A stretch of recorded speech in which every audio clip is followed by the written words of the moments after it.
Muling bumida ang galing at pagkamalikhain ng mga taga-Tarlac sa ginaganap na Belenismo Festival.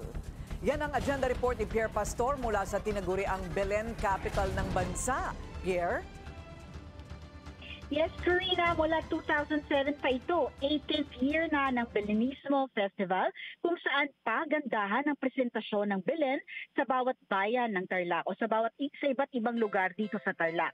Dito sa paligsahan na ito, kailangan 50% ay recycled materials ang gagamitin. Kaya pabonggahan talaga ng creativity. Di lang ang mga simbahan ang may entry, meron ding sa munisipyo, AFP camp, ilang fast food restaurants, meron ding entry dito sa Belenismo. Layo ng event na ipalabas ang tunay na diwa ng Maraming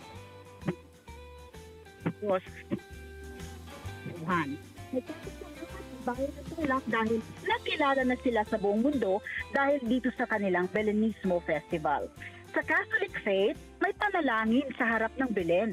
At pagdarasal nito, mararamdaman dapat ang tunay na saya na dala ng Pasko. May first time to cover this, Karina. Talagang maganda siya at talagang magandang pasyalan ngayong Christmas break. Karina? wow! Very impressive. Ang ganda, pati yung mga bata. Thank you very much.